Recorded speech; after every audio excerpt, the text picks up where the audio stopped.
When a man hurts you, don't chase him. Don't cry for him.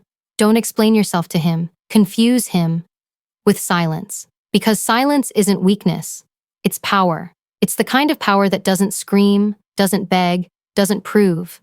It simply is. Most people don't understand this. They think strength is about confrontation, showing you're angry, showing you don't care, proving you've moved on. But true power doesn't need to prove anything. True power is quiet, it's composed, it's steady. When someone hurts you and expects a reaction, and instead you give them peace, they don't know what to do with it. You become a mystery, and mystery, in psychology, equals control. See, most people expect chaos. They expect tears, arguments, accusations. They're used to emotional fireworks. That's what feeds them. Your energy. The moment you react, you give them something to hold on to, something to control. But when you don't react, when you simply detach and stand still in your calmness, you take back your power in a way they can't understand, because composure confuses those who live off emotional chaos. Silence says, "You no longer have access to me." It says, "You don't get to disturb my peace anymore." It's not coldness, it's clarity. It's choosing yourself over your pain. Here's the truth.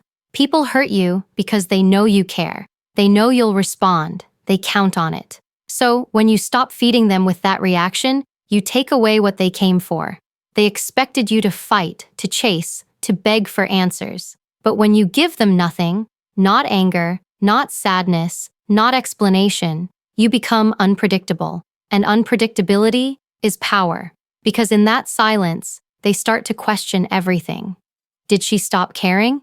Did I lose her? Why isn't she reacting? They start to replay every word, every moment, every choice. And while they're busy overthinking, you've already moved on, not just from them, but toward a stronger version of yourself. So remember this, silence isn't about ignoring someone. It's about protecting your peace. It's about choosing composure over chaos. And when you do that, when you master your emotions instead of letting them master you, you don't just take your power back, you become unbreakable. When someone hurts you, your first instinct is to react. It's human. You want to defend yourself, to make them see what they did, to demand an explanation that will make it all make sense. You want to speak, to fight back, to show that you're not the one who deserves pain. But here's the truth. Every time you react emotionally, you hand over your power. You place your peace in someone else's hands and wait for them to give it back. People can sense that energy. They can feel when you're emotionally tied to their actions, when you're waiting for them to fix how you feel. And that's the trap. The more you react, the more control you give away, because reaction is predictable. And anything predictable can be manipulated. Think about it. When someone knows exactly how to get a rise out of you, they control you without even trying. They press a button and you light up. They say one word and suddenly you're emotional, defensive, explaining yourself. But when you stop reacting, when you step back and observe instead of explode, you become someone they can't read. And people can't control what they can't understand. This isn't about becoming cold or emotionless. It's about becoming emotionally intelligent. It's about understanding that not every feeling deserves an audience. Your emotions are valid, but not everyone deserves to see them. Sometimes your greatest strength is in restraint. Most people confuse reaction with strength. They think yelling back, proving a point, or confronting someone gives them the upper hand. But real power isn't loud. Real power is quiet. It's the kind that doesn't need validation. It's standing still when everything inside you wants to move. It's choosing silence when your ego wants to speak. It's walking away from the argument not because you lost, but because you refuse to give someone access to your peace. When you react, you play their game. But when you pause, you change the entire game. You take the time to breathe, to assess, to choose your next move with clarity instead of emotion. That's where your control lies, not in what happens to you, but in how you respond to it. You don't owe anyone an instant reaction. You don't owe them your energy. You owe yourself your calm, because every time you stay calm in chaos, you're building inner strength. You're teaching your nervous system that you're safe within yourself, that you don't need anyone's approval to be at peace. Remember, reacting gives power, Responding gives control. And there's a big difference. Reaction is impulsive. It's about emotion. Response is deliberate. It's about intention. The person who reacts is driven by ego. The person who responds is driven by wisdom. Which one do you want to be? The trap of reaction isn't just emotional. It's psychological. When you react, you're allowing someone else to define the tone, the pace, the energy of the interaction. But when you stay centered, you define it. You dictate the emotional temperature of the room. You decide when to engage and when to withdraw. That's what composure is. Not silence out of fear, but silence out of mastery. And the moment you master that, the moment you stop letting other people dictate how you feel, you become untouchable. Because now, your peace doesn't depend on anyone's behavior. It belongs to you. And that's a kind of strength that can't be taken, only earned. So next time someone tries to provoke you, pause, breathe. Remember that reacting may feel good in the moment, but calmness will feel powerful for a lifetime. Stay quiet. Stay still. Let them wonder what you're thinking, because when you stop reacting, you start leading. Silence is one of the most misunderstood forms of power. People often mistake it for weakness, for submission, for indifference. But silence, real, intentional silence, is a weapon of emotional intelligence. It's the moment when you stop reacting, stop explaining, and start observing. It's the pause that shifts the energy in the room. Because when you become silent, you stop feeding the situation. And when you stop feeding it, you starve the chaos that once controlled you. The truth is, people who manipulate, provoke, or play games rely on your response. They need your reaction to feel powerful. They feed off the noise, the arguments, the tears, the over-explaining. Every emotional word you give them becomes ammunition. And when you finally understand this, when you stop responding to every emotional pull, you disarm them completely.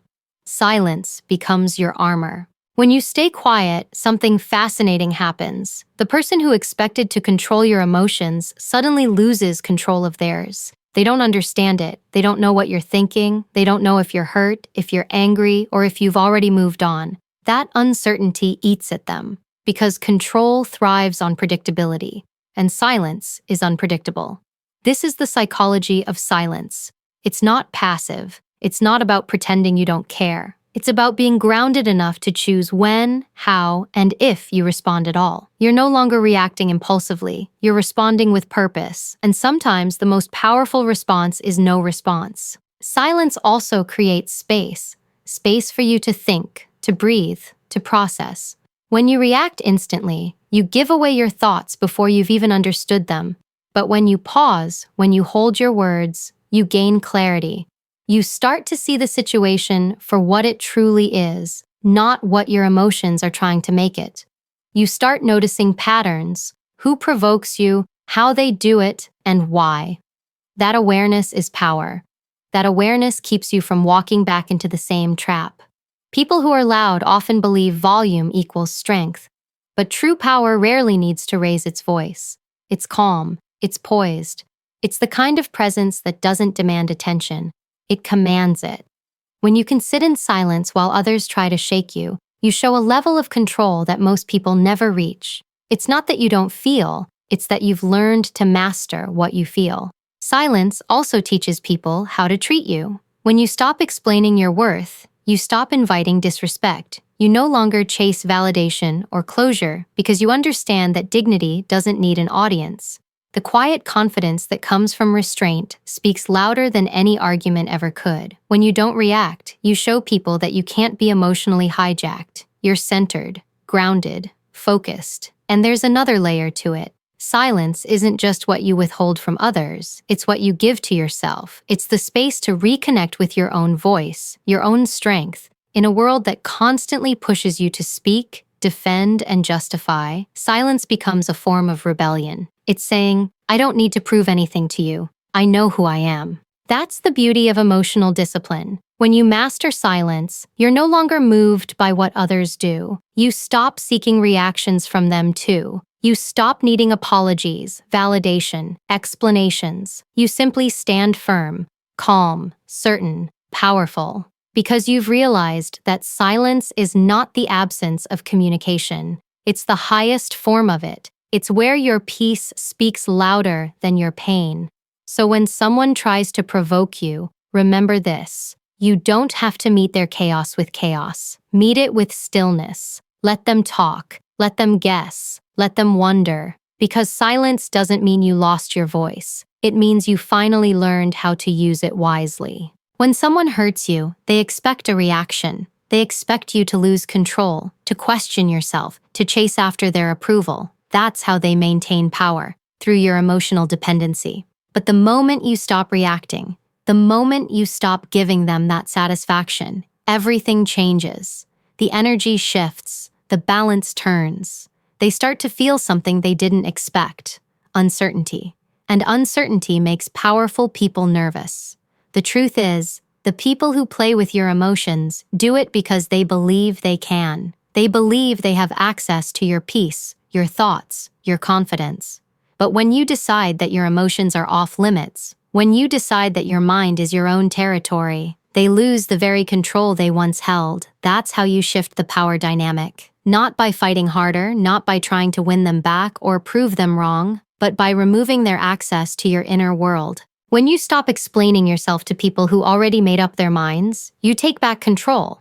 When you stop arguing with those who twist your words just to win, you regain your peace. And when you stop trying to change someone who doesn't want to be better, you free yourself. That's the shift, from trying to control the outcome to mastering your response, from trying to change them to changing what you give your attention to. Every time you choose composure over chaos, you send a message. I am no longer available for your games. That message doesn't need to be spoken, it's felt. People sense when your energy changes. They sense when they can no longer provoke you. And that's when they start to lose interest because you've taken away the fuel that feeds their power. You've confused them, not by pretending, but by evolving. There's something incredibly powerful about a woman who no longer reacts. She becomes unpredictable. And unpredictability is a threat to anyone who relies on control. They can't read you, can't manipulate you, can't use your emotions as leverage. They're forced to sit with the discomfort of their own actions.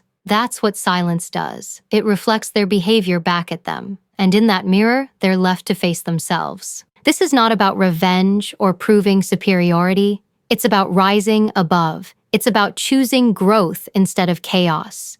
You take the pain, and instead of projecting it outward, you turn it inward into focus, discipline, progress. You go to the gym, you study, you work, you evolve. You redirect the energy that was once used to react into something that builds you. That transformation confuses everyone who expected your breakdown, because instead of crumbling, you start thriving. You shift the dynamic when you stop centering them in your story. You stop making their approval the measure of your worth. You stop making their absence the reason for your pain. You become the main character in your own life again. The moment you do that, the moment you stop trying to be understood by people who choose confusion, you reclaim everything that was taken from you. And it's not loud, it's not dramatic, it's subtle, it's calm. You show it in your actions, not your words. You show it when you stop checking your phone, when you stop explaining, when you stop proving. You show it when your silence speaks of self-respect, not resentment. Because when you know who you are, you no longer need to defend it. So, shift the power dynamic. Reclaim your energy. Refuse to let anyone control how you feel. Because once you stop responding to the noise and start responding to your own peace, you become untouchable. That's the quiet transformation they never see coming, the kind that doesn't make noise, but makes impact. There comes a point when you stop waiting for an apology that will never come. You stop replaying the conversations in your head, trying to understand why someone chose to hurt you, why they pulled away, why they made you feel small. That's the moment you start reclaiming your self-respect, when you realize that closure doesn't come from them, it comes from you. It comes from deciding that your peace matters more than their explanation. Reclaiming self-respect isn't about pretending you were never hurt. It's about standing tall despite the pain. It's about saying, yes, you wounded me, but you didn't break me. It's about choosing not to carry their behavior as a reflection of your worth, because how they treated you says everything about them and nothing about your value. The moment you stop internalizing their actions is the moment you start setting yourself free. Sometimes people test you to see what you'll tolerate. They cross boundaries to see if you'll still stay. And when you keep giving second chances to someone who doesn't deserve one, you slowly teach them that your forgiveness has no limit. That's where self-respect begins. When you draw the line and mean it. When you say, enough, and walk away without looking back. You don't need to scream it. You don't need to prove it. You just act on it. Your silence becomes the boundary. Your distance becomes the statement. There is a certain kind of strength that comes from letting go. Not because you stopped caring, but because you finally started caring about yourself more. You realize that peace isn't found in fixing broken people. It's found in protecting your own heart from becoming collateral damage. You learn to stop trying to heal others at the expense of your own well-being. You start choosing peace over potential, reality over hope. That's what reclaiming your self-respect looks like. It's not glamorous, but it's powerful. And yes, people will notice when you start to value yourself differently. They'll sense the shift. The same people who once took advantage of your kindness will suddenly feel your absence. They'll wonder why their words no longer have the same effect, why their silence no longer scares you. That's because you've changed the narrative. You're no longer seeking validation from people who never learned how to value you. You've made a decision. You no longer chase what diminishes you. Self-respect means no longer negotiating your worth. You stop trying to convince anyone of your value. You understand that your worth doesn't decrease when someone fails to see it. You become comfortable being misunderstood because you know that clarity doesn't require explanation. You don't owe anyone access to your emotions, your time, or your energy. Those are privileges, not guarantees. When you reclaim your self-respect, you become selective. You start protecting your energy the way you protect your home. You don't leave the door open for anyone who brings chaos. It takes discipline to not go back to what broke you. It takes strength to walk away when your heart wants to stay. But that discipline is what rebuilds your confidence. Every time you choose distance over disrespect, you strengthen your sense of self. Every time you choose calm over confrontation, you teach yourself that peace is not negotiable. You start realizing that not everything deserves a reaction. Not everyone deserves a seat at your table. Reclaiming self-respect isn't loud. It's quiet. It's the quiet confidence that comes when you stop needing approval. It's the calm that settles in your chest when you realize you no longer have to fight for love that was never meant to stay. It's walking into your future without dragging the ghosts of your past. It's looking in the mirror and saying, I'm done proving my worth to those who were too blind to see it. So when you're hurt, don't lose yourself trying to make someone understand your pain. Use that pain as a signal, a sign that something within you deserves better. Because you do. You always did. Reclaiming your self-respect isn't about changing how others treat you. It's about changing what you accept. And once you do that, you don't just recover. You rise, quietly, strongly, unshakably. There will come a moment in your life when you realize that strength isn't about how much you can endure from others. It's about how quickly you rise after they try to break you. It's not about proving you're unhurt. It's about knowing how to rebuild yourself when you are. You learn that true resilience isn't born from hardness. It's born from understanding. Understanding that pain is a teacher, not a definition. That every disappointment, every heartbreak, every betrayal was preparing you for a version of yourself that no one could shake. You don't reclaim your power through revenge or by making anyone regret losing you. You reclaim it by deciding that your happiness is no longer tied to their behavior. You stop waiting for them to see your value. You start showing it to yourself. You shift your focus from what you lost to what you're about to gain. You stop saying, why me? And start asking, what can this teach me? Because every challenge carries a message, and every pain carries a purpose. The strongest people don't run from their emotions. They face them, they understand them, and they transform them into wisdom. You rebuild by doing the small things that remind you of your strength. Waking up earlier, taking care of your body, speaking to yourself kindly. You show up for yourself in the ways they never did. You become your own protector. That's what it means to take your power back. Not through defiance, but through self-respect. You're no longer fueled by anger or sadness. You're driven by clarity. And clarity is what separates the broken from the unbreakable. When you stop reacting, you begin leading. You stop following emotional impulses and start operating from principle. You stop proving your worth to people who never valued it, and you start embodying it quietly. You realize that silence doesn't mean surrender. It means sovereignty. It means you've reached a place where you no longer need to be understood to feel at peace. You've built such a solid foundation within yourself that no one's opinion can shake it. That's not ego. That's mastery. And when people see that you're not easily moved, that their words can't provoke you, that your emotions no longer belong to them, they start to respect what they can't control. That's the irony of emotional strength. The moment you stop demanding respect is the moment you start receiving it. Because you've proven, through your composure, that you don't need anyone to validate who you are. Being unbreakable doesn't mean you never fall apart. It means that even when you do, you know how to rebuild. With more wisdom, more grace, more restraint. You stop expecting life to be fair, and you start being fair to yourself. You stop waiting for others to choose you, and you start choosing yourself every day. That's where your power lives. In the quiet moments when no one's watching, when you decide that you're enough, without needing to be seen, loved, or understood by anyone else. The unbreakable mindset isn't about pretending to be invincible. It's about being real enough to feel and strong enough to rise. It's walking through life with calm confidence, knowing that no matter what happens, you have the ability to control your response, your emotions, and your direction.